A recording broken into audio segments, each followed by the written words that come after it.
बिस्मिल्लाहिर्रहमानिर्रहीम। Welcome back students. आज हम अपनी नेक्स्ट एक्सरसाइज 4.2 करेंगे। मगर उससे पहले हम कुछ जो प्रीवियस लेक्चर्स के अंदर हम चीज़ों को डिस्कस कर चुके हैं, मैं थोड़ा-सा उनको रिवाइज़ करना चाहूँगा। अभी तक जो चीज़ें मैंने आपको समझाई हैं, सबसे पहले फ्रैक्शंस की काइंड्स को हमने डिस्कस किया था, प्रॉपर, इम्प्रॉपर, मिक्स्ड फ्रैक्शन को। जो और उसके बाद नेक्स्ट जो मेरे पास प्रॉपर इम्प्रॉपर फ्रैक्शन थे, ठीक है। मेरे पास मिक्स्ड फ्रैक्शन थे, ठीक है। यानी जब हम इम्प्रॉपर को प्रॉपर के अंदर कन्वर्ट कर रहे होते हैं, तो जो आउटपुट के अंदर फ्रिक्शन हमें मिलती है वो मिक्स्ड फ्रिक्शन मिलती है। नेक्स्ट जो इम्पोर्टेंट चीज़ थी, जो पार्शियल फ्रैक्शन के स्टार्ट के अंदर मैंने डिस्कस की थी, मैंने आपको बताया था कि फैक्टर बहुत अहम होंगे, ठीक है। अब फैक्टर क्या थे? फैक्टर वो यूनिट है या फैक्टर हमारे क्वेश्चन का वो हिस्सा था जो क्वेश्चन के सॉल्यूशन के अंदर बहुत अहमियत इख्तियार करता है, क्योंकि इसी की मदद से हम पार्शियल फ्रैक्शन के सारे प्रोसेस करते थे। तो फैक्टर जो उनसे थे कुछ चार किस्म के थे। पहला नॉन रिपीटेड लीनियर फैक्टर, फिर रिपीटेड, फिर नॉन रिपीटेड क्वाड्रेटिक फैक्टर और फिर रिपीटेड क्वाड्रेटिक फैक्टर। इससे पहले मैं दो एक्सरसाइज के सॉल्यूशन आपके साथ डिस्कस कर चुका हूँ। उसमें मैंने स्टार्ट 4.3 से लिया था और देन मैंने आपके साथ 4.1 एक्सरसाइज को डिस्कस किया था।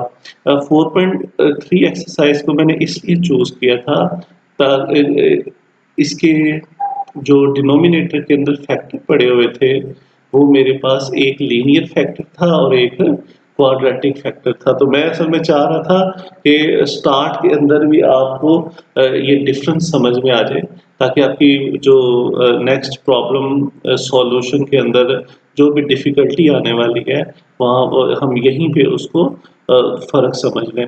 4.1 के अंदर आप लोगों ने देखा होगा, अभी आप लोग सॉल्व भी कर रहे होंगे, 2 फैक्टर थे, दोनों के दोनों लीनियर फैक्टर थे। यहाँ 4.1 के लेक्चर्स को मैंने 2 हिस्सों के अंदर डिवाइड किया।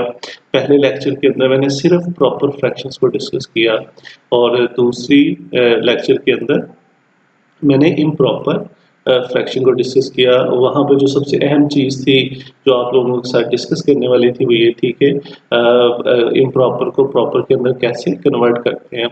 कुछ बच्चों को डिवाइड वाला जो प्रोसेस है उसके अंदर थोड़ी-सी डिफ़िकल्टी है, तो बेटर है कि आप 2-3 क्वेश्चन सॉल्व करो, उससे फिर आपको उसके कॉन्सेप्ट और अच्छे से समझ में आ जाएँगे।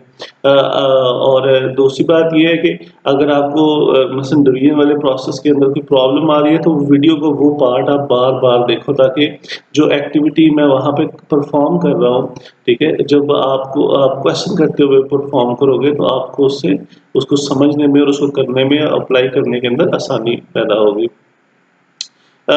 किसी भी क्वेश्चन को सॉल्व करते हुए अब आपको याद होगा, हमने डिसाइड किया था कि हम 5 स्टेप अपने ज़हन के अंदर रखेंगे।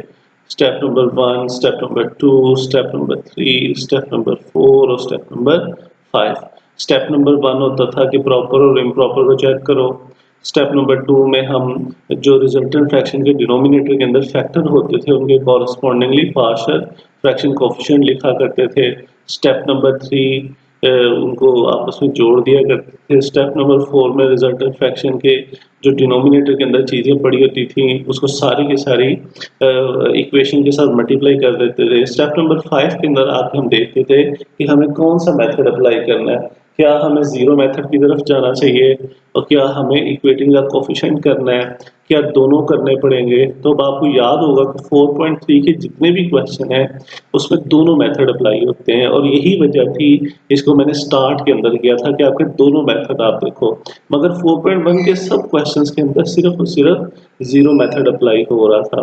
तो ये कुछ रिव्यू था, कुछ बैकग्राउंड इंफॉर्मेशन थी, जो मैंने आपके साथ शेयर करना ज़रूरी समझी। आज हम 4.2 एक्सरसाइज को सॉल्व कर रहे हैं, तो इस एक्सरसाइज में भी सबसे पहले मैं इसको 2 हिस्सों में डिवाइड कर दूँगा। आज जितने भी हम क्वेश्चन करेंगे, वो प्रॉपर फ्रैक्शन के होंगे, जिनको मैं टिक करने लगा हूँ। Proper fraction, proper fraction, proper proper fraction, proper fraction, और क्वेश्चन नंबर 8 भी प्रॉपर फ्रैक्शन। अब जिनको मैं सर्कल करने लगा हूँ ये इम्प्रॉपर फ्रैक्शन। क्वेश्चन नंबर 4 भी इम्प्रॉपर है और क्वेश्चन नंबर 7 भी इम्प्रॉपर फ्रैक्शन है। ठीक है, तो आज प्रॉपर क्वेश्चन फ्रैक्शन के अंदर पे जो क्वेश्चन मैं सॉल्व करूंगा उसमें से मैं 2 चूज करूंगा। एक तो मैं क्वेश्चन नंबर 5 को चूज करूंगा और दूसरा जो मैं चूज करूंगा वो क्वेश्चन नंबर 8 करूंगा। क्वेश्चन नंबर 5 तो बहुत सिंपल हो जाएगा, मगर क्वेश्चन नंबर 8 करने की वजह ये है कि यहाँ पे हमें थोड़ी सी सिंप्लीफिकेशन करनी पड़ेगी। अच्छा, अब अगर हम क्वेश्चन नंबर 5 को स्टार्ट करते हैं तो पहले मैं लिख लूँ, उसके बाद फिर हम आगे अपने सॉल्यूशन की तरफ जाते हैं। तो क्वेश्चन नंबर जो 5 है मेरा, मेरे पास न्यूमरेटर में मौजूद है 7x प्लस 4 और डिनोमिनेटर में मेरे पास मौजूद है 3x plus 2 x plus 1 by 2। तो ये मेरे पास आ गया कि ये मेरा क्वेश्चन आ गया। ठीक है जी, सबसे पहली चीज कि दी गई जो फ्रैक्शन है वो प्रॉपर है या इम्प्रॉपर है। तो अब अगर आप ऊपर देखो तो ऊपर जो सबसे बड़ी x की वैल्यू है वो 1 है। ठीक है, तो ऊपर 1 आ गए। नीचे x की जो सबसे बड़ी पावर होगी, सॉरी मैं पावर ऊपर बोलना भूल गया, डिग्री हम बोलते हैं। ठीक है, तो नीचे जो डिग्री बनेगी वो 3 बनेगी। अब ये मैंने कैसे बनाई है, इस चीज को आप लोगों ने समझना है। असल में होता क्या है कि हमें इन दोनों ब्रैकेट्स को आपस में मल्टीप्लाई करना होता है। ठीक है, मगर मल्टीप्लाई करने से पहले मुझे इस स्केयर को ओपन करना है 3x प्लस 2, और जब इसका स्केयर ओपन होगा x के प्लस 1 प्लस 2x, यानी ये मैंने a प्लस b का होल स्केयर ओपन कर दिया है। मैंने सारे स्टेप्स नहीं किए, मैंने डायरेक्ट कर दिया। अब इस पहले वाली रकम को मुझे सारी ब्रैकेट से मल्टीप्लाई करना है, मगर मेरे पास अभी इतना टाइम नहीं है। मैं सिर्फ आपको जो समझाना चाह रहा हूँ ये चीज़ समझाना चाह रहा हूँ। जब ये 3x इस x के से मल्टीप्लाई होगा तो ये मेरे पास आ जाएगा 3x क्यूब। तो अब चूंकि ये वाला हिस्सा मैंने नीचे से उठाया था तो सबसे बड़ी पावर यहाँ पे 3 आ गई है, तो यहाँ पे मैंने 3 लिख दिया है। ऊपर सबसे बड़ी पावर 1, नीचे सबसे बड़ी पावर 3, तो ये एक मेरे पास प्रॉपर फ्रैक्शन आ जाएगी। It is a proper fraction. ठीक हो गया। और अगर पावर ऊपर बड़ी हो जाती नीचे छोटी हो जाती तो वो इम्प्रॉपर हो जाती। ठीक है, तो ये हमारे पास हमारा पहला स्टेप नंबर हो गया। सेकंड स्टेप में हमें देखना है कि हमारे फैक्टर जो से हैं वो लीनियर है या क्वाड्रेटिक है। तो अब दोबारा से ये बात अपने अच्छे तरीके से ज़हन में बिठा लो। हमेशा फैक्टर को लीनियर या क्वाड्रेटिक देखने के लिए हमें चेक करना होगा पावर ऑफ वेरिएबल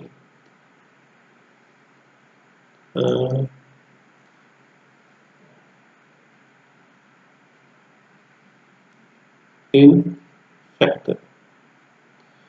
जो फैक्टर के अंदर मौजूद वेरिएबल की पावर है ना उसको देखना है। अब देखो यहाँ पे ये वेरिएबल है, अब इस x की पावर कितनी है 1। इसका मतलब है कि ये सारे का सारा फैक्टर जो सा है ये लीनियर है। इसी तरह अब देखो यहाँ पे x की पावर कितनी है 1, तो ये भी सारे का सारा फैक्टर लीनियर है। अब कुछ बच्चे सोच रहे होंगे कि सर ने इस 2 को फिर कहाँ पे भेजा है, तो ये जो ब्रैकेट के बाहर हमारे पास पावर हुआ करेगी ये किसी भी फैक्टर के रिपीटेड या नॉन रिपीटेड को मेंशन करेगी। अब मैं जरा ऊपर वापस जाऊंगा। ठीक है, जिसे मैंने अभी जो क्वेश्चन आपको दिखाए हैं, अभी जो हमने क्वेश्चन जो किए हैं हम उनको जरा दोबारा देख लेते हैं। ये देखो अब जरा, अब 4.3 का देखो, कोई बाहर पावर नहीं है, ना यहाँ पे है ना यहाँ पे है। 4.1 ना पावर यहाँ पे है ना पावर यहाँ पे है, मगर 4.2 के अंदर अब हमारी एक्सटर्नल पावर आ रही है क्वेश्चन के अंदर। ये देखो जैसे यहाँ पे बाहर है, इसका मतलब है कि ये फैक्टर रिपीटेड है, ये फैक्टर भी रिपीटेड है, ये फैक्टर भी रिपीटेड है, ये फैक्टर भी रिपीटेड है। तो ये जो चीज़ है ये मैं आपको लेक्चर नंबर 3 के अंदर 2 और 3 के अंदर अच्छे से एक्सप्लेन कर चुका हूँ कि हमने कैसे जज करना है कि हमारा फैक्टर पहले लीनियर है या क्वाड्रेटिक, उसके बाद रिपीटेड है या नॉन रिपीटेड। तो अब ये चूंकि बाहर जो पावर है ये हमें बता रही है कि ये लीनियर है और रिपीटेड है। सो यहाँ भी अब हमारे पास एक चीज आ गई कि हमें ये पता चल गया कि जो हमें फैक्टर दिया गया है वो हमारे पास लीनियर और रिपीटेड फैक्टर है। अब हमने इसके पार्शियल फ्रैक्शन कोएफिशिएंट्स लिखने हैं या हमें अपनी एबीसीज लिखनी है कॉरस्पॉन्डिंग टू अपने फैक्टर के। तो मैं लिखूंगा 3x plus 2 into x plus 1 whole square is equal to, अब देखो मैंने पहली फ्रैक्शन लगाई, ठीक है, और यहाँ पे लिख दिया 3x प्लस 2। फिर मैंने दूसरी फ्रैक्शन लगाई, अब मैंने इस फैक्टर को लिखना है, मगर मैं क्या करूंगा जब इसको लिख रहा हूं तो मैं इसके ऊपर पावर नहीं लिखूंगा, ठीक है, यही रिपीटेड फैक्टर का कॉन्सेप्ट है। फिर मैं एक तीसरी फ्रैक्शन और लगाऊंगा, इस दफा मैं यहां पर इसकी पावर लिख दूंगा, ठीक है। कभी भी आपके पास रिपीटेड फैक्टर आ जाएगा तो यही आप दोहराओगे, चाहे रिपीटेड फैक्टर लीनियर है चाहे रिपीटेड फैक्टर क्वाड्रेटिक है। अब हम इन फ्रैक्शंस को किससे जोड़ेंगे, प्लस के साइन से। अब ऊपर मेरे पास यहाँ पे a आ जाएगा क्योंकि इस x की पावर 1 है, यहाँ पे b आ जाएगा क्योंकि इस x की पावर 1 है। इसी तरह यहाँ पे मैं c लिख दूंगा क्योंकि इस x की पावर 1 है। बाहर वाला 2 कोई फर्क नहीं डालेगा, वो सिर्फ ये हमें बताएगा कि फैक्टर रिपीटेड है या नॉन रिपीटेड। तो उम्मीद है कि अभी तक जो मैंने प्रोसेस किया है ये आपको अच्छे से समझ आ गया होगा, ठीक है। सबसे पहला काम मैंने प्रॉपर इम्प्रॉपर को चेक किया, उसके बाद मैंने देखा कि मेरे फैक्टर लीनियर है या क्वाड्रेटिक है, फिर मैंने देखा वो रिपीटेड है या नॉन रिपीटेड है। तो अब ये मेरे फैक्टर जोन से हैं वो रिपीटेड है, तो उनकी जोन से मैंने फिर पार्शियल फ्रैक्शन कोएफिशिएंट्स जोन से हैं वो लिख लिए, वो 3 बने हैं a b और c। अब मैं अपना चौथा स्टेप करूंगा, जो मेरे रिजल्टेंट फ्रैक्शन का डिनोमिनेटर है उसको सबके साथ मल्टीप्लाई करूंगा। तो जो मेरे पास आ जाएगा multiply 3x plus 2 x plus 1 whole square both side of equation, इसको मैं इक्वेशन नंबर 1 का नाम दे देता हूँ, तो ये इक्वेशन 1, ठीक है। तो उतनी देर तक मैं ओके जितनी देर तक मैं लिख रहा हूँ मैं साथ साथ आपको छोटी छोटी चीजें बताता जाऊँ, ठीक है, ताकि कि बच्चे अगर थोड़ा सा उसमें इंटरेस्ट लेंगे तो हमारे टाइम सेव हो जाएगा। तो अभी राइट आफ्टर 4 चैप्टर जो मैं चैप्टर स्टार्ट करूँगा, चैप्टर नंबर 9 स्टार्ट करूँगा, उसकी वजह ये है एक तो उसमें हमारा थ्योरम है, हम थ्योरम पढ़ेंगे।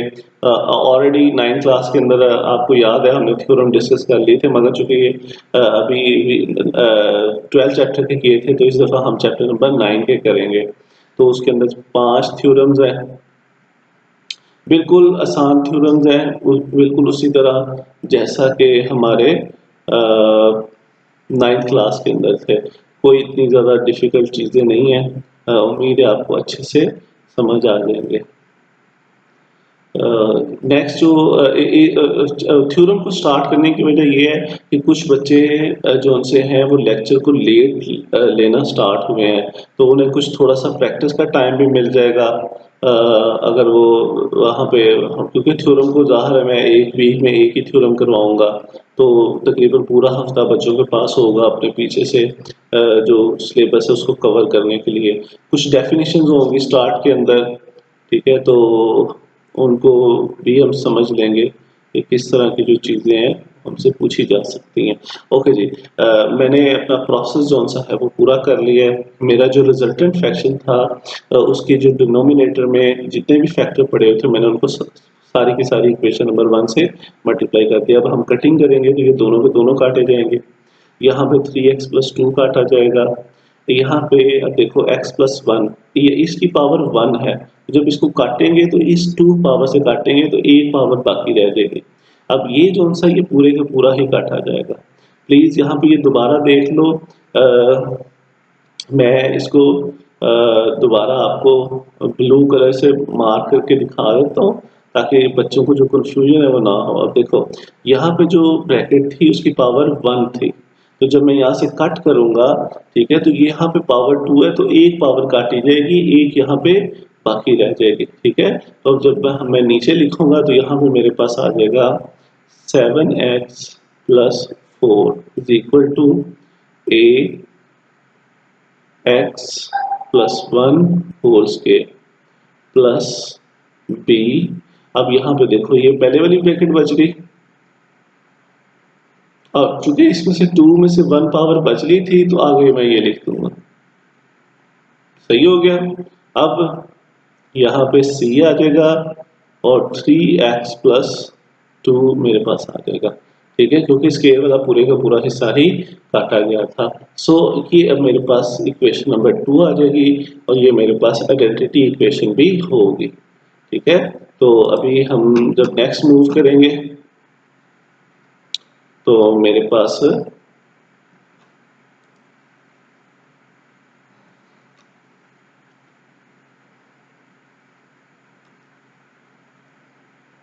अब मेरा पांचवा स्टेप आ गया। मैं थोड़ा सा ऊपर कर, हाँ, अब मेरा पांचवा स्टेप आ गया। सो पांचवा स्टेप अगर आपको याद होगा तो हमने डिसाइड करना है कि क्या हमें जीरो मेथड लगाना है या इक्वेटिंग द कोफिशिएंट लगाना है। तो जीरो मेथड चेक करने का बहुत आसान तरीका है, ठीक है। उसमें हम अपने फैक्टर्स को देखेंगे कि हमारे पास कितने लीनियर फैक्टर हैं, ठीक है। तो थोड़ी देर के लिए मैं ऊपर जरा वापस जाऊंगा। अच्छा, अगेन मैं आज फिर दोबारा याद करवा दूं, ये दुल्ला ने पूछा था कि इसको इक्वेशन नंबर 1 में चेक करना है या 2 में करना है, तो मैं दोबारा ये जवाब दे दूं, आप किसी भी इक्वेशन में से कर सकते हो, ठीक है। तो ये जरूरी नहीं है कि सिर्फ इक्वेशन नंबर 1 में से करना है या सिर्फ इक्वेशन नंबर 2 में से ही करना है। तो यहाँ पे देखिए, अगर मैं इस फैक्टर की बात करूं, ठीक है, तो यहाँ पे x की पावर 1 है, तो इसका मतलब है एक लीनियर फैक्टर, यानी एक जीरो मेथड यहाँ पे लग जाएगा।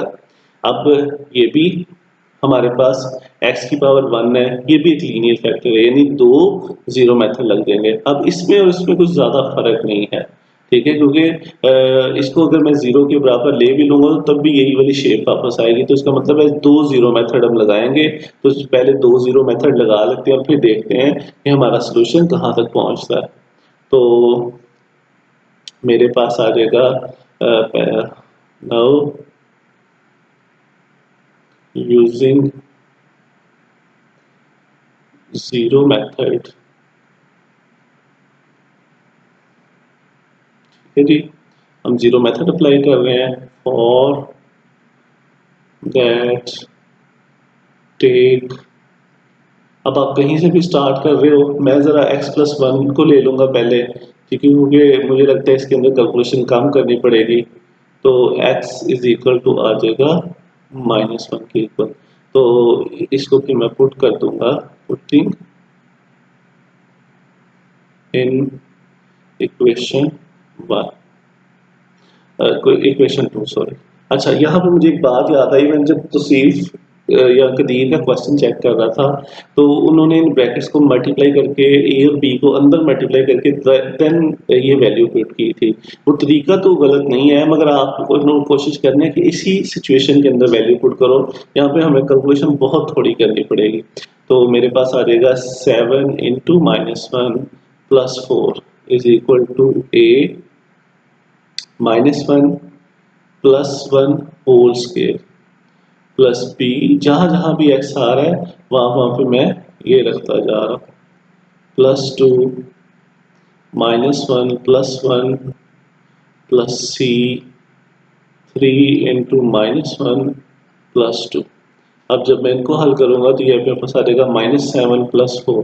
अच्छा, अब मैं यहाँ पे याद करा दूं, अगर किसी बच्चे को अपने अरिथमेटिक ऑपरेटर अप्लाई करने के अंदर मिस्टेक हो जाती है या उसको कोई प्रॉब्लम आती है, तो वो ये सारे का सारा हिस्सा कैलकुलेटर पे लिख दे।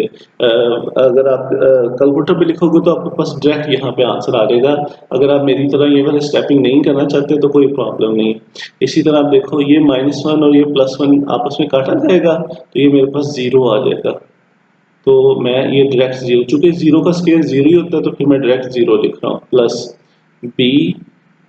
जब आप इसको पूरे को कैलकुलेटर पे लिखोगे तो ये आपको -1 आंसर देगा, और इस ब्रैकेट का आंसर आ जाएगा 0, प्लस सी तो जब आप इस तरह इसको पूरा लिखोगे तो ये मेरे पास आ जाएगा -3 + 2।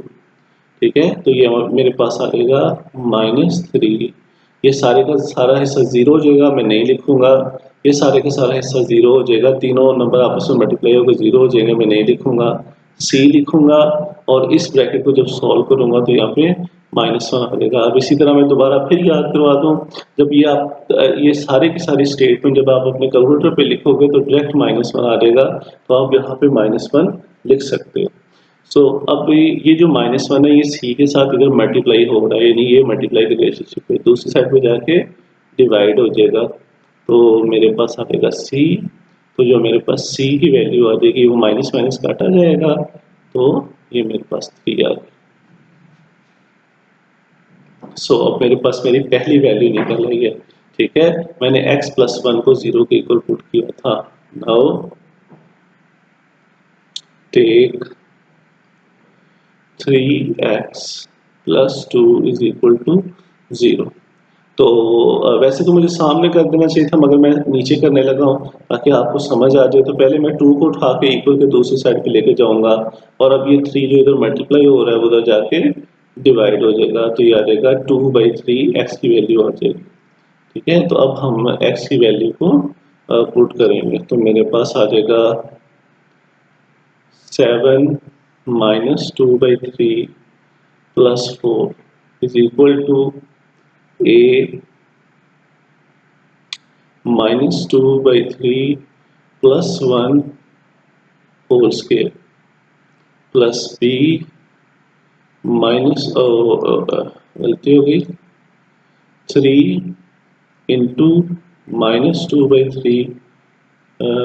अगेन थोड़ा सा ये गलत लिखा गया, तो मैं हाँ ये आ गया +2 -1 + 1 प्लस c 3 इंटू -2/3 + 2। तो ये मेरे पास नाम आ गया। ठीक है, अब मुझे कैलकुलेटर की यहाँ पे ज़रूरत पड़ेगी, तो मैं जो कैलकुलेटर है ना वो अपना फिर यहाँ पे थोड़ा सा इस्तेमाल करूँगा, वो भी आप लोग देख लो। अगर किसी बच्चे के पास कैलकुलेटर नहीं है तो आप लोग वहाँ से अपने जो भी आपके पास जगह है वहाँ से देख लो। तो अभी अगर आप देखो तो मेरे पास जो ये क्या हो जाएगा,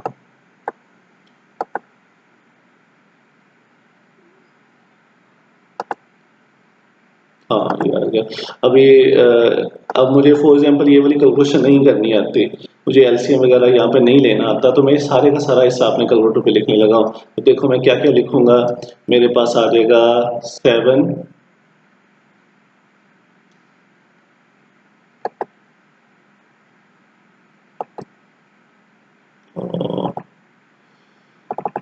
इसको क्या हो गया, ओके जी, मैं लिखूंगा अपना 7 ब्रैकेट को स्टार्ट करूंगा, फ्रैक्शन -2 ऊपर आ जाएगा, नीचे हम 3 और इसको ब्रैकेट को बंद कर देंगे, +4 आ जाएगा। और अब देखो मैं इक्वल दबाऊंगा तो ये मेरे पास आ गया -2/3। तो अब मैं डायरेक्ट लिख रहा हूँ -2/3।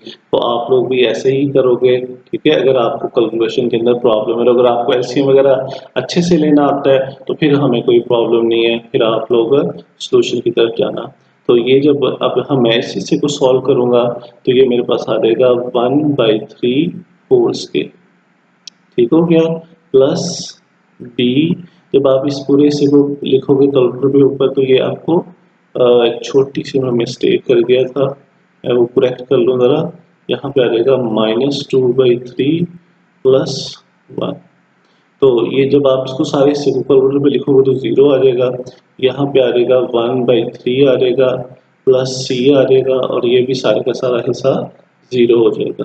सो जो भी हमारा नेक्स्ट कैलकुलेशन का जो प्रोसेस है उसको हम आगे फर्दर मूव करते हैं। तो मेरे पास जनाब -2/3 = a, ये मेरे पास आ जाएगा 1/9। तो ये अब मैं आगे सारा कोई हिस्सा नहीं लिखूंगा क्योंकि ये वाला हिस्सा भी 0 हो जाएगा और ये भी 0 हो जाएगा। सो अब मुझे निकालनी है ए की वैल्यू। तो उसके लिए मुझे ज़ाहिर है इस ए को अकेला करना है, तो इस वाले हिस्से को उठा के उधर लेके जाना पड़ेगा। तो यहाँ पे ये जो 9 है, ठीक है, मैं इसको ज़रा सही से लिख दूँ। ये जो 9 है, ठीक है, ये इधर डिवाइड हो रहा है, ठीक है, और इक्वल के दूसरी साइड पे जाके मल्टीप्लाई हो जाएगा। और ये जो 1 है, ठीक है, हमें पता है 1 से कोई भी चीज़ मल्टीप्लाई होगी तो वही आ जाती है, सो इसकी हमें फिक्र करने की ज़रूरत नहीं है। तो ये 3 और 9 काटा जाएगा, ठीक है, 3 और 2 -6 आ जाएगा। तो यहाँ पे जो ए की वैल्यू मेरे पास आ जाएगी वो -6 आ जाएगी। अब अगर हम टॉप की तरफ जाएं तो अब देखो हमारे पास ए और सी की वैल्यू होगी, बी की वैल्यू नहीं आई, ठीक है। तो अब मैंने इसको अंडरलाइन नहीं किया था, ठीक है। तो इसको देखो, अब मैं आपको असल में ये दिखाना चाह रहा था, इसको लेने का कोई फायदा नहीं होगा। जरा देखो, x + 1 whole square is equal to 0, ठीक हो गया। अब जब मैं इसकी वैल्यू निकालूंगा तो मैं दोनों साइडों पे स्क्वायर रूट लूंगा, तो ये काटा जाएगा, x + 1 आ जाएगा इक्वल टू 0। अब अगर आप ये चीज देखो और आप ये चीज देखो तो ये तो सेम है। और अगर यहाँ से मैं x की वैल्यू निकाल भी लूँ तो वो -1 आएगा। तो -1 तो हम ऑलरेडी पुट कर चुके हैं, तो इसका मतलब है कि इस वाले फैक्टर को लेने का कोई फायदा नहीं होगा। वापस हमें वही वाला सॉल्यूशन मिलेगा जो हम ऑलरेडी निकाल चुके हैं। तो यानी अब हमने ये अपने जहन में एक बात फिक्स कर ली है, यानी एक बात हमें समझ में आ गई है। तो रिपीटेड फैक्टर में जो फैक्टर रिपीट हो रहा होगा उसको दोबारा 0 के इक्वल लेने का कोई भी फायदा नहीं होगा। तो फिर अब हमें क्या करना पड़ेगा, मगर हमें तो भी बी की वैल्यू चाहिए। तो अगर कभी ऐसी सिचुएशन आएगी तो फिर हम इक्वेटिंग द कोफिशिएंट वाला प्रोसेस दोबारा लगाएंगे। तो अब देखो, मैं वो इक्वेशन लिख रहा हूँ, 7x + 4 is equal to x + 1 whole square plus b 3x + 2 x + 1 और c 3x + 2। तो ये जनाब मेरे पास आ जाएगा, ठीक है। अब मुझे इसको सॉल्व करना है, मुझे यहाँ पे दो काम करने हैं। एक तो मुझे यहाँ का स्क्वायर ओपन करना है और दूसरा इन दोनों ब्रैकेट्स को मुझे मल्टीप्लाई करना है।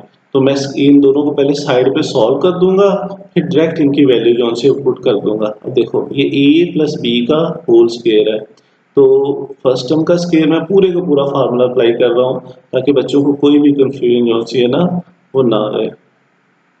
ये मेरे पास आ जाएगा।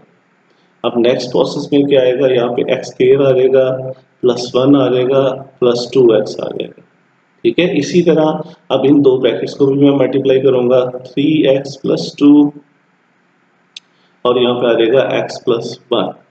अब मल्टीप्लिकेशन का प्रोसेस दोबारा देख लो। सबसे पहले हम लिखेंगे 3x और उसके आगे ये ब्रैकेट लिख देंगे, फिर दूसरा +2 और उसके भी आगे ये ब्रैकेट लिख देंगे। अब देखो, ये प्रोसेस मैं बार बार करता हूँ, आपको याद होगा कम्प्लेक्स नंबर की मल्टीप्लिकेशन में उससे पहले जूनियर क्लासेस के अंदर भी हमने यही प्रोसेस बार बार सीखा था, तो हम इसी को करेंगे। 3x + 2x + 2। अब लाइक टर्म्स को मैं आपस में प्लस कर लूंगा, तो ये मेरे पास मेरा आ जाएगा जनाब एक, और ये मेरे पास आ जाएगा दूसरा, ठीक है। तो यहाँ पे अब आ जाएगा मेरे पास 7x + 4a। तो अब यहाँ पे मैं लिख दूंगा x के +1 + 2x। ये b वैसे का वैसे आ जाएगा। अब इन दो ब्रैकेट को जो मैंने मल्टीप्लाई किया है उनका आंसर लिख दूंगा, तो वो आंसर है 3x के +5x + 2। हाँ, एक और चीज़ मुझे याद आई, अगर आप ये प्रोसेस जो है वो क्वेश्चन के अंदर यहाँ पे परफॉर्म करना चाहो तो कोई मिस्टेक नहीं है, मगर मेरा मशवरा आपको यही है कि आप इसको साइड पे करना, ठीक है। इससे अगर आपकी कैलकुलेशन के अंदर मिस्टेक होती है तो एक तो यहाँ पे आपका गंद नहीं पड़ेगा, ज़ाहिर है आपको कटिंग करनी पड़ेगी अगर कोई भी नंबर एक आधा गलत लिखा गया, और यहाँ पे अगर आप अलग अलग लिखा होगा तो इसको रीचेक करना ज़रा आसान होगा। अब मैं अपने पार्शियल फ्रैक्शन कोएफिशिएंट जो से हम अंदर मल्टीप्लाई कर देता हूँ, तो ये मेरे पास आ जाएगा ax के +a प्लस 2ax प्लस मेरे पास आ जाएगा 3bx plus 5bx plus 2b plus 3cx plus 2c। सो अब हम अपने कोफिशिएंट्स को इक्वेट करेंगे। तो अब देखते हैं हमारी सबसे बड़ी पावर कौन सी है। तो जो सबसे बड़ी पावर मुझे नजर आ रही है वो एक्स के है। ठीक है, तो कोफिशिएंट ऑफ एक्स के। अब सबसे पहले हम अपनी लेफ्ट हैंड साइड पे देखेंगे, यहाँ पे तो कोई एक्स के है ही नहीं है, तो उसका आ गया 0। अब इक्वल का साइन ये वाला, और इधर एक्स के वाली दो रकमें हैं, एक के साथ ए लिखा हुआ है और दूसरी के साथ प्लस 3b लिखा हुआ है। ठीक है, तो ये हमारे पास आ गया। इसी तरह कोफिशिएंट ऑफ एक्स देखेंगे। अब यहाँ पे x लिखा हुआ है, उसके साथ नंबर कौन सा है 7, तो मैं यहाँ पे 7 लिख दूंगा, फिर इक्वल लगाऊंगा। अब यहाँ पे x देखूंगा, तो यहाँ पे आ जाएगा 2a, उसके बाद x जो सा ये b के साथ लगा हुआ है प्लस 5b, और फिर c के साथ लगा हुआ है प्लस 3c। अब देखो जब मैं कोफिशिएंट्स लिख रहा हूँ तो मैं x के साथ जो चीजें हैं वो लिख रहा हूँ, x को नहीं लिख रहा, और लास्ट में कांस्टेंट के कोफिशिएंट्स आ जाएंगे। तो वो मेरे पास आ जाएगा 4 equal a plus 2b plus 2c। ये मेरे पास 1, ये मेरे पास 2, और ये मेरे पास 3 इक्वेशन मेरे पास आ जाएंगे। तो अभी ये जो मेरा सारा का सारा जो इक्वेटिंग द कोफिशिएंट वाला प्रोसेस आ गया, ये हम 4.3 के अंदर कर चुके थे। यहाँ पे हमें कुछ मल्टीप्लिकेशन ज़्यादा करनी पड़ी है। उम्मीद है जो मैंने तरीका आपको समझाया आप इसको याद रखोगे और आगे अप्लाई करते हुए भी आपको ये आसानी रहेगी। अब हमें अपनी लास्ट कंसर्न जो हमारा हमें अपनी वैल्यू मिल जाए। तो दो वैल्यू मेरे पास है, एक ए की और एक सी की। तो मैं क्या करूंगा, इक्वेशन नंबर 1 के अंदर पुट कर दूंगा, putting value of A in equation 1, ताकि वहां से मुझे बी की मिल जाए। सी की ऑलरेडी है तो हमें उसकी फिक्र करने की जरूरत नहीं है, तो जिसकी नहीं है हम उसी के लिए कोशिश करेंगे। तो ए की जनाब जो मेरे पास वैल्यू थी वो थी -6, तो मेरे पास ये आ जाएगा ए की जगह पे -6 प्लस 3b आ जाएगा। अब ये 6 उधर जाएगा तो पॉजिटिव 6 हो जाएगा, ये 3b इधर वापस वैसे का वैसे रह जाएगा। 3 को हम उधर डिवाइड करेंगे तो ये 6 डिवाइडेड बाई 3b आ जाएगा, और यहाँ से मेरे पास जो b का मुझे आंसर मिलेगा वो 2 मिलेगा। तो अब अगर हम देखें तो हमें सारे के सारे जो पार्शियल फ्रैक्शन कोफिशिएंट थे जिसके अंदर a था, ठीक है, ये मेरे पास आ गया,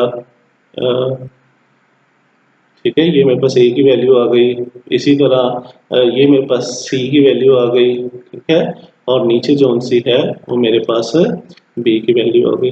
अब आपको याद होगा मैंने स्टार्टिंग के अंदर 3-4 लेक्चर इस इन्हीं चीज़ों के ऊपर लगाए हैं, क्योंकि क्वेश्चंस के अंदर आके आप ये मिस्टेक्स नहीं कर सकते। इतना लेंथी क्वेश्चन है, हम किसी भी तरह की कोई मिस्टेक जो सी वो बियर नहीं कर सकते। सो अब हम अपने कोफिशिएंट्स की वैल्यू इक्वेशन नंबर 1 के अंदर पुट करेंगे तो हमारा जो सा है वो आंसर आ जाएगा।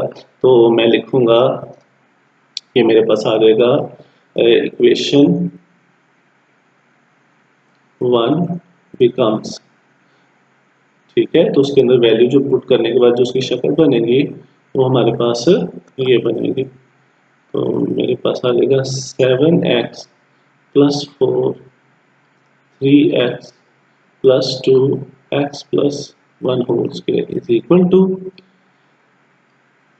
3x plus 2। अब इसके ऊपर a था तो ये मेरे पास -6 आ गया, प्लस यहाँ पे आ जाएगा x प्लस 1, यहाँ पे मेरे पास b था 2 वैल्यू आ गई, प्लस तो यहाँ पे आ जाएगा x प्लस 1 का होल स्क्वायर, यहाँ पे मेरे पास c था तो c की वैल्यू जो हमने निकाली थी वो हमारे पास 3 आई थी, तो ये जनाब मैंने 3 लिख दिया। अब देखो यहाँ पे चूंकि ये नंबर फ्रैक्शन में नहीं है तो हमें नीचे उन नंबरों को लाने की जरूरत नहीं है, बस यही हमारा आंसर आ जाएगा। तो अब जब मैं इसको फिनिश करूंगा, the partial fraction of 7x plus 4 3x plus 2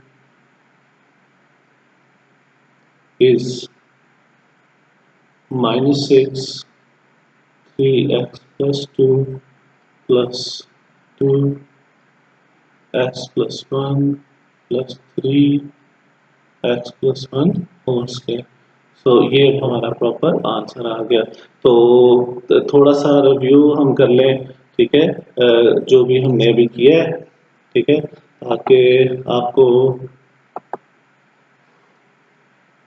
मेरा क्वेश्चन था, मैंने उसको प्रॉपर इम्प्रॉपर चेक किया, ये चेक किया कि वो रिपीटेड है या नॉन रिपीटेड है, फिर आगे आगे हम इसी तरह सारा क्वेश्चन करते रहे। अब क्वेश्चन नंबर 8 को मैं जल्दी से स्टार्ट करूंगा, ठीक है, और मेरे पास टाइम थोड़ा है तो इसको फिर मैं कुछ स्टेप्स तक कर देता हूँ, बाकी आप लोग करोगे, ठीक है। तो अगर नहीं पता चला तो फिर मेरे पास अभी इसमें है 10 मिनट, तो मैं कोशिश करता हूँ कि इसको जल्दी से पूरा कर दूँ। अगर अगर नहीं हुआ तो फिर ठीक है जी। तो सबसे पहला जो हमारा स्टेप है वो ये देखना है कि ये हमारे पास प्रॉपर है या इम्प्रॉपर है। तो अब ज़ाहिर है ऊपर कोई भी एक्स नहीं है तो पावर 0 है, तो इसका मतलब ये तो पक्की एक प्रॉपर फ्रैक्शन बनने वाली है, क्योंकि एक्स सारे नीचे ही हैं।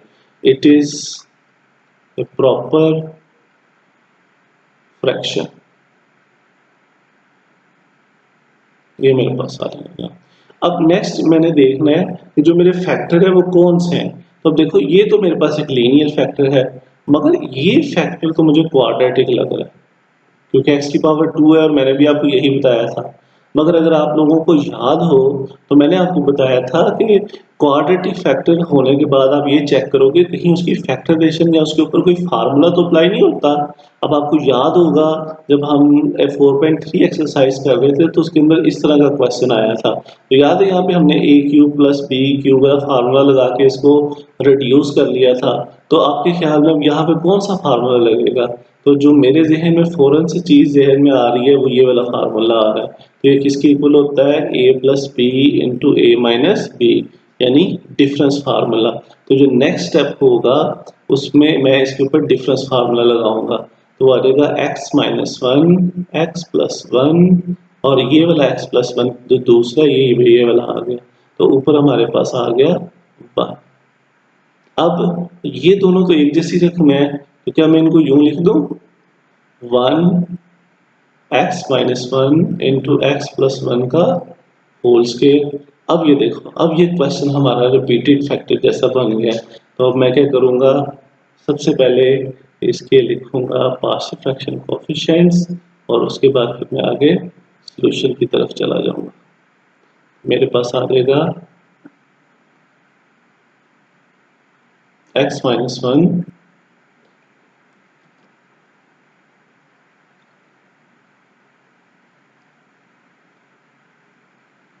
दूसरा फैक्टर मेरे पास आ जाएगा x प्लस वन, और तीसरा मेरे पास आ जाएगा x प्लस वन का होल स्क्वायर। अब सबको मैं कनेक्ट कर दूंगा प्लस के साथ, इसके ऊपर मैं a लिख दूंगा, इसके ऊपर मैं b लिख दूंगा, और इसके ऊपर मैं c लिख दूंगा। उम्मीद है आपको इन चीज़ों की समझ आ गई होगी। अब देखो यहाँ पर जितनी भी सारी स्टेटमेंट लिखनी है वो मैं नहीं लिख रहा, मैं बस इसको हाईलाइट करने लगा हूँ, ठीक है। ये आप अपनी कॉपीज पे खुद लिख लेना, ठीक है। मैं एक और स्टेप यहाँ पे छोड़ने लगा हूँ, ठीक है।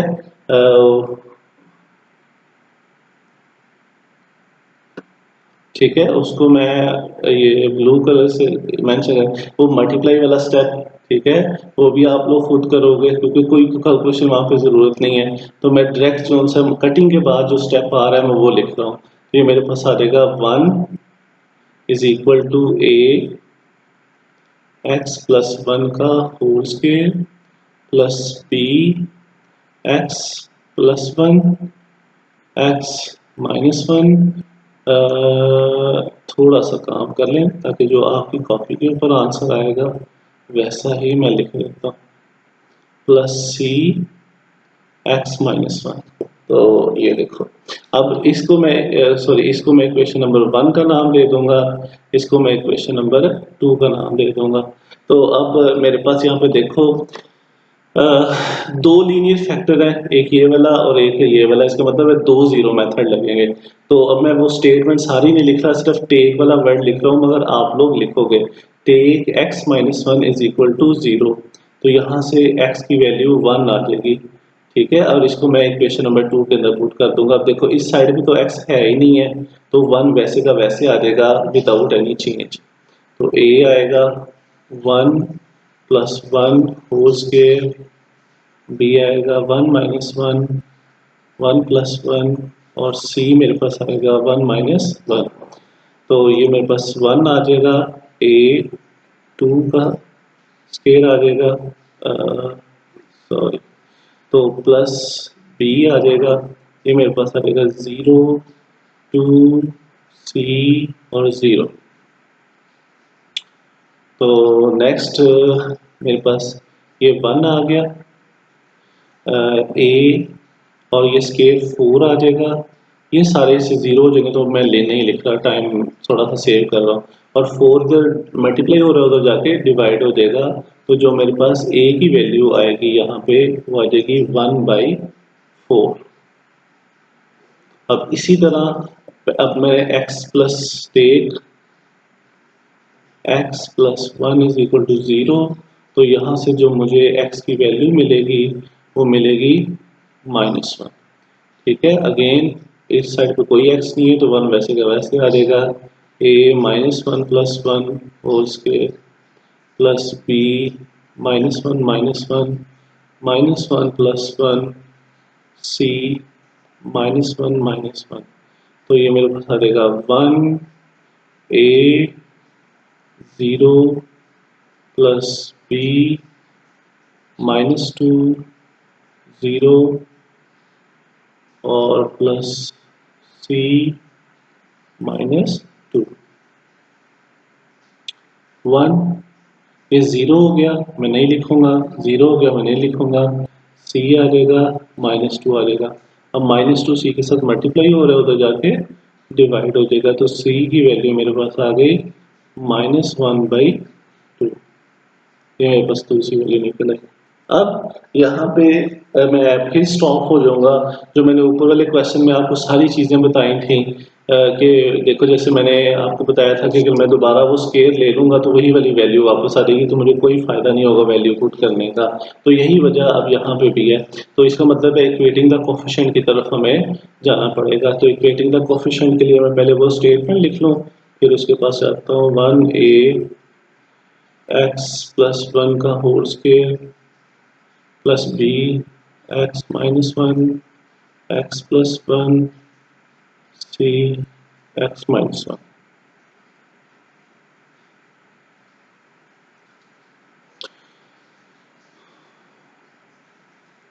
a आ जाएगा x square plus one plus 2x। अब मैंने स्क्वायर ओपन किया है, डायरेक्ट किया है, ठीक है। x स्क्वायर -1 आ जाएगा, डिफरेंस फार्मूला बंद कर दिया, c x -1 आ गया।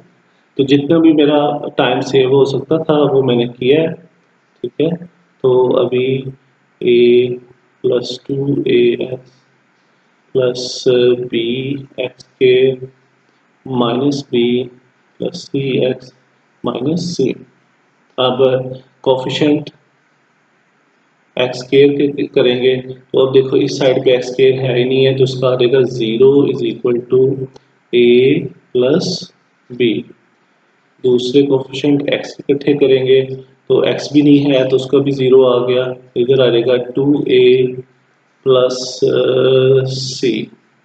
अगेन कांस्टेंट के कोफिशिएंट्स इकट्ठे करेंगे, तो वो मेरे पास 1 है जिसके साथ x नहीं है, इधर a है माइनस b है माइनस c है। ये इक्वेशन नंबर 1 आ जाएगा, ये इक्वेशन नंबर 2 आ जाएगा, ये इक्वेशन नंबर 3 आ जाएगा। तो अब मैं इक्वेशन नंबर 1 के अंदर a की वैल्यू पुट कर दूंगा, ठीक है। तो ये मेरे पास आ जाएगा, मैं लिख नहीं रहा, आपने जरूर मेंशन करना है।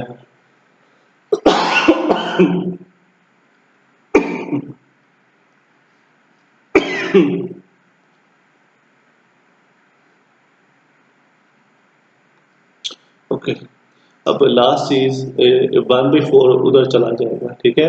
अच्छा, कुछ बच्चे यहाँ पे मिस्टेक करेंगे इस 4 को उधर मल्टीप्लाई करने की।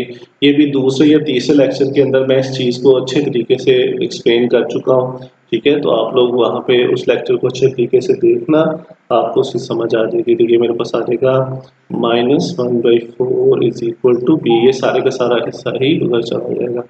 सो मेरे पास अब मेरे 3 जो कोएफिशिएंट्स थे पार्शियल फ्रैक्शन को, तीनों की वैल्यू आ गई। तो अब मैं उनको लिखूंगा, मेरे पास आ जाएगा 1 x माइनस 1 x प्लस 1 का whole square is equal to, इधर आ जाएगा x माइनस 1, इसके ऊपर a था तो वो 1/4 प्लस x प्लस 1 b था, तो -1/4 plus x plus 1 whole square c था। तो उसकी वैल्यू मैं जरा ऊपर देख लूँ, -1/2, ठीक है। अब देखो, अब याद है जब हम इम्प्रॉपर कर रहे थे तो देखो, मैं अब नेक्स्ट जब इसको नीचे लिखूंगा तो ये चीज़ नहीं लिखूंगा। अब ये मैं कहाँ से लेके आया था, इसको तो मैंने थोड़ा सा सिंप्लीफाई किया था ना। तो मैंने कहाँ से सिंप्लीफाई किया था, ये देखो, मैंने यहाँ से यहाँ की तरफ सिंप्लीफाई किया था। तो इसका मतलब है ये जो सिंप्लीफिकेशन थी ये मेरे ओरिजिनल क्वेश्चन से आई थी। तो अब लास्ट में जब मैं अभी लिखूंगा तो मैं अब अपना नेक्स्ट स्टेप के अंदर यहाँ पे अपना ओरिजिनल क्वेश्चन लिख लूंगा। तो ये देगा 1 x square minus 1 x plus 1 is equal to, तो अब यहाँ से मैं ये डिनोमिनेटर वाला 4 नीचे ले आऊंगा, 1/4 इंटू एक्स माइनस 1 माइनस, ये वाला माइनस इस प्लस से मल्टीप्लाई होकर माइनस हो जाएगा, ऊपर सिर्फ 1 रह जाएगा। तो 4/x प्लस 1, इसी तरह -1/2 x प्लस 1 होल स्क्वायर। सो इसकी भी जो स्टेटमेंट है मैं नहीं लिख रहा, आप लोग खुद लिख लेना। तो उम्मीद है 4.2 का जो आपको लेक्चर है वो अच्छे तरीके से समझ आ गया होगा। मैंने बहुत ज़्यादा चीज़ें, मैं दोबारा बता दूं, इनिशियल एक्सरसाइजेस के अंदर मैं डिस्कस कर चुका हूँ। यहाँ पे जो मेरा मेन पर्पस है वो अपने क्वेश्चन को सॉल्व करना है। सो वही मैं आपके साथ शेयर कर रहा हूँ, ठीक है। ओके बच्चों, खुदा हाफिज़, हैव अ नाइस डे। तो अच्छा स्टडी करो, जो भी आपको प्रॉब्लम है वो मुझसे पूछो।